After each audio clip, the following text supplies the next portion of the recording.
안녕하세요. 프램프씨입니다. 여러분의 구독과 좋아요는 큰 힘이 됩니다. 일본이 지난 주말에 충격적인 인체 실험을 했습니다.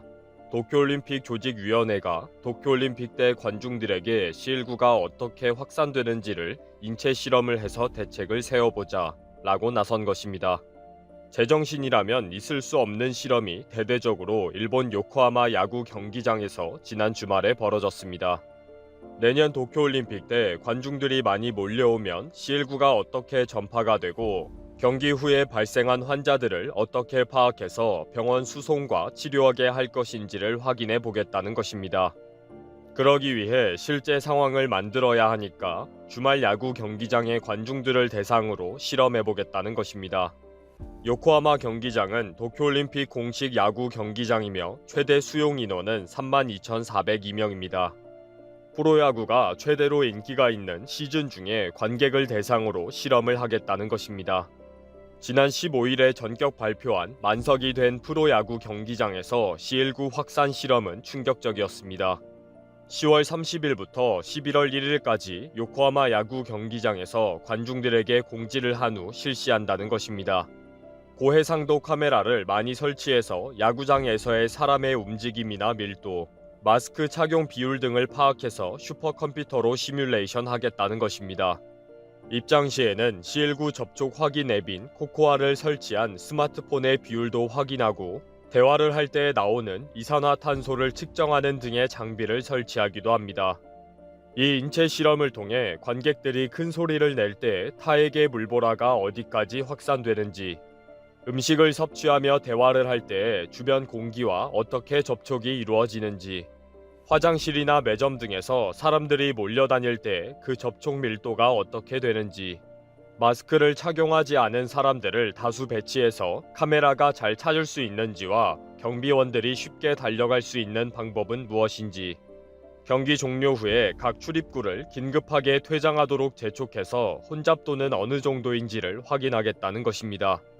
그리고 이 모든 실험 후에 C19에 감염이 되었다고 하면 접촉 통지 앱 코코아와 보급률이 가장 높은 SNS인 라인을 통해 최대한 빨리 신고와 이송이 가능한지도 확인하겠다고 합니다. 그리고 얼마나 빨리 검사를 하고 치료로 들어갈 수 있는지 보건소 등과의 연계 체계도 확인하겠다는 것입니다. 뭐 한마디로 인체 실험을 하겠다는 거죠. 어떻게 이런 실험을 계획하고 발표를 할 수가 있는지 도무지 이해가 되지 않는데 일본에서는 가능하네요. 참 신통방통한 갈라파고스 섬나라입니다.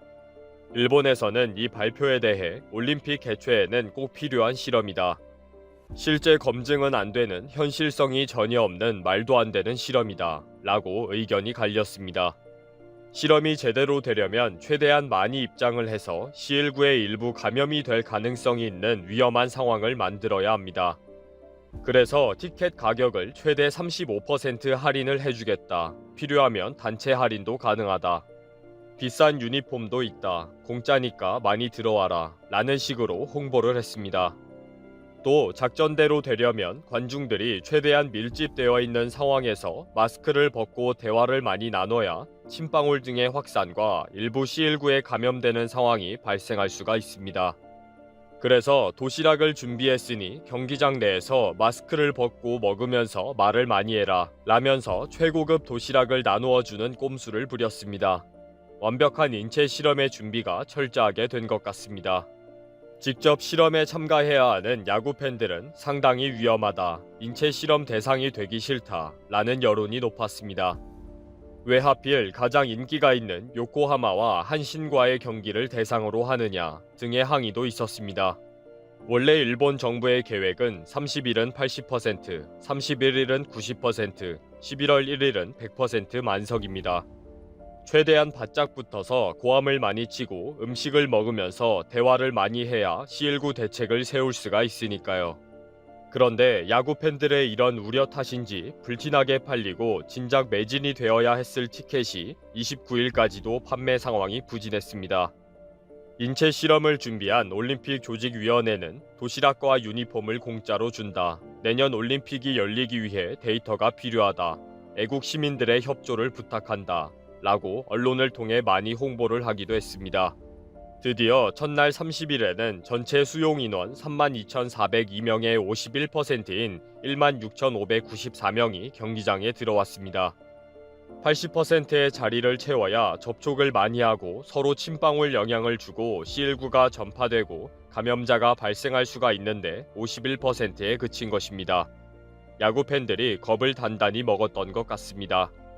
토요일인 31일에는 24,537명이 입장해 약 76%가 채워졌습니다. 90%가 목표였지만 그래도 어느 정도 인체 실험이 가능하게 된 것입니다. 카메라도 돌리고 도시락을 줘서 마스크 벗고 대화도 많이 하고 해서 어느 정도의 데이터가 모였다고 합니다. 마지막 날인 1일 일요일에는 다행스럽게도 27,850명, 86%가 몰려서 어느 정도의 만석이 되었다고 합니다. 마지막 날 목표는 100%가 채워져야 했지만 그래도 아주 만족스러운 실험이었다 라는 평가가 나왔습니다. 1일 오후에 올림픽 조직위원회가 기자회견을 했습니다. 실험은 무사히 잘 마쳤다. 실험 데이터를 내년 도쿄올림픽에 잘 사용할 수 있을 것 같다. 화장실이나 매점이 많이 혼잡했는데 올림픽 때 분산할 수 있는 방법을 찾으면 될 것 같다 등의 소감을 밝혔습니다. 이렇게 위험한 발상을 했다는 것도 놀랍지만 이런 인체 실험이 자연스럽게 이루어지는 일본이라는 나라가 더 충격적입니다. 이미 일본은 731 부대와 인간 어뢰, 가미카제 특공대를 국가에 충성한 군인이라고 야스쿠니 신사에 모셔두고 참배하는 나라입니다. 731 부대는 전쟁 당시에 일본의 엘리트 의사들이 주도적으로 준비하고 진행했습니다. 그 일본 장교들은 전쟁에 이기기 위해 수단 방법을 가리지 않고 인간을 실험 재료로 사용하는 범죄를 저지른 것입니다. 또 인간 어뢰 회천을 만들어서 그 말뜻대로 전쟁 막바지에 형세를 뒤집어 보겠다 라고 어린 학도병들을 공격용 어뢰에 넣은 발상을 했습니다. 가미카제 특공대라는 이름으로 젊은이 1036명을 희생시킨 일본은 아직도 가미카제 특공대 기념관인 칠안특공평화회관과 인간 어뢰 기념관인 카이텐 기념관에서 국가에 충성한 애국 청년으로 미화하고 있습니다. 이렇게 절대 하지 말아야 할 일에 대한 개념이 전혀 없는 일본은 요코하마 야구 경기장에서의 인체 실험쯤은 눈 하나 깜짝하지 않습니다. 결국 이번 요코하마 야구장에서는 731 부대를 연상케 합니다. 인체 실험을 한 일본 정부와 실험 대상으로 도시락과 유니폼을 들고 응원한 일본 국민들까지 정말 제정신이 아니네요. 이번 이슈 트래커. 일본 제품 불매운동이 시작된 지 막 100일이 지났습니다. 그동안 한국 소비자들은 일본산 제품을 안 쓰고 안 먹고 안 탔습니다. 혐한 논란을 일으켰던 일본 화장품 브랜드 DHC는 주요 헬스앤뷰티 스토어에서 퇴출됐고 지난 9월 일본 맥주 수입액은 전년 대비 99.9%가 감소했습니다. 불매운동 직후부터 일본 자동차 브랜드들의 판매량도 급감했습니다. 항공업계는 일본 수요가 급감하자 일본 노선을 앞다퉈 줄였습니다. 일본 제품 안 입기도 활발했습니다. 일본 대표 의류 브랜드 유니클로가 주요 타깃이 됐습니다. 유니클로의 모기업 패스트 리테일링 그룹 최고 재무 책임자가 한국의 불매운동은 오래가지 않을 것이라고 깎아내리면서 반감이 더욱 커졌습니다. 불매운동의 직격탄을 맞은 유니클로는 지난 7월 매출이 70% 넘게 급감했습니다. 그런데 최근 유니클로가 다시 기지개를 켜고 있습니다.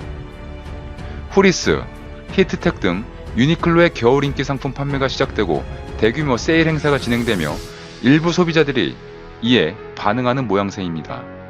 이에 한국 소비자들은 일본 제품 불매운동에 대한 목소리를 더욱 강력히 높이고 있습니다. 19일 업계에 따르면 유니클로는 지난 17일까지 온라인 스토어 10주년을 맞아 기념 이벤트를 진행했습니다. 오프라인에선 한국 진출 15주년을 기념하는 대규모 할인 행사가 열렸습니다. 대대적인 할인 행사가 진행되며 유니클로 대표 제품인 후리스 주요 사이즈가 등록하는 등 품귀 현상이 빚어졌습니다. 온라인 스토어에서 50%의 할인율을 제공했던 플러피한 후리스 풀집 재킷은 사이즈 대부분이 품절돼 판매 페이지에 대단히 죄송합니다. 현재 선택하신 컬러 및 사이즈의 상품이 없습니다. 라는 안내문이 뜹니다. 플러피한 후리스 풀집 재킷 판매 페이지에는 세일 마지막 날이었던 지난 17일 30개 이상의 상품평이 등록됐습니다. 주로 좋은 상품 저렴하게 샀다, 겨울에 입기 좋을 것 같다, 잘 샀다 등의 반응이었습니다. 오프라인 매장의 사정도 크게 다르지 않았습니다. 온라인에서 품절된 제품의 경우 재고가 있는 서울 지역 매장은 48개 중 한두 개에 불과했습니다. 여기에 최근 유니클로 창업자 야나이 다다시 패스트 리테일링 회장이 또 숨통을 틔워줬습니다. 그가 한국인이 느끼는 반일 감정을 이해한다고 밝히면서입니다. 니케이 비즈니스에 따르면 야나이 회장은 지난 9일자로 게재된 인터뷰에서 일본이 한국을 적대시하는 게 이상하다면서 일본이 한국에 반감을 갖게 된 건 일본인이 열등해졌다는 증거라고 주장했습니다. 그러면서 이대로 가면 망한다고 쓴소리를 퍼부으며 대대적인 개혁을 촉구했습니다. 상황이 이렇다 보니 일본 제품 불매운동이 끝물이 아니냐는 말까지 나오고 있습니다. 불매운동 절정기가 지나며 유니클로는 지난 8월 롯데몰 수지점, 9월 엔터식스 안양 역사점과 스타필드 부춘점 등 3개 매장을 잇따라 오픈했습니다.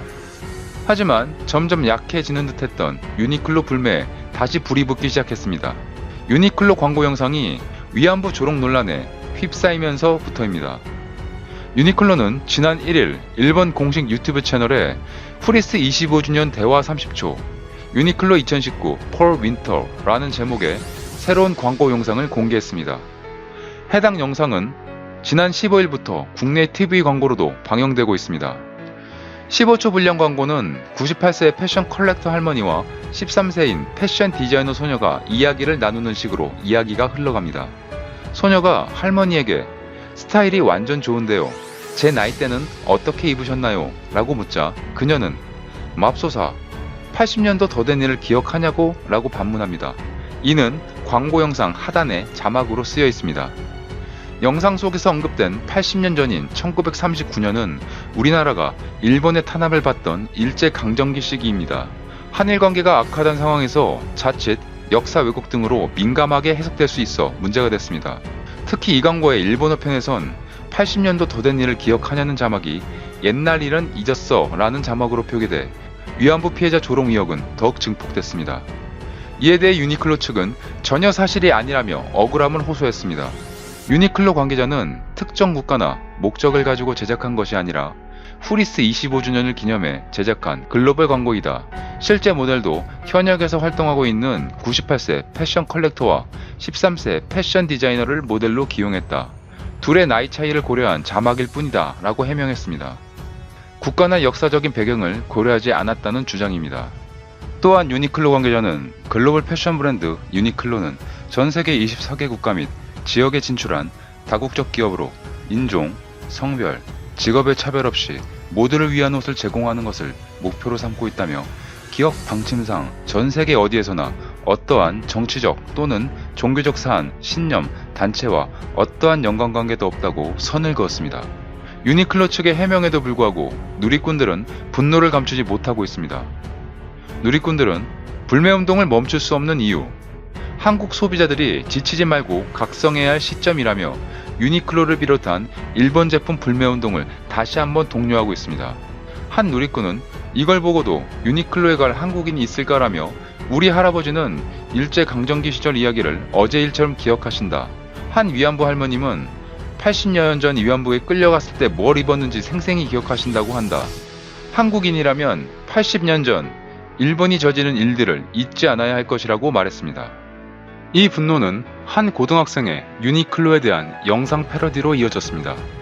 일제강점기 때 조선 여자 근로정신대에 끌려가 노예 노동을 하셨다는 할머니는 난 상기시켜주는 것을 좋아하거든 이라며 유니클로 광고 패러디 동영상에 출연해서 논란이 많은 유니클로의 광고에 대해 일침을 가했습니다. 당시 가혹한 노동과 폭행에 시달렸지만 임금 한 푼 받지 못하셨다는 할머니에 대하여서 아직도 고통을 받고 있는 분들이 많은 한국에 유니클로의 이번 광고로 인해 논란은 더욱 커질 것으로 보입니다. 이번 유니클로가 어떠한 의도로 이 광고를 만들었는지 모르겠지만 분명히 이번 광고로 인해 의혹을 제기하게 만들거나 마음이 아팠을 사람이 있다면 그것은 광고의 역할을 제대로 하지 못한 것이며 유니클로 측은 사과를 해야 하는 것이 맞습니다. 특히 현재와 같이 한국과 일본의 사이가 좋지 않은 상황에서 아베이 지역구이자 출신지인 시모노세키에서 시작한 유니클로가 더욱 이미지 개선을 하기 위해서는 한국에게 두세 배의 노력을 해야 할 것으로 생각이 듭니다. 물론 한국 국민들이 용서해줄지는 두고 봐야 할 것 같습니다.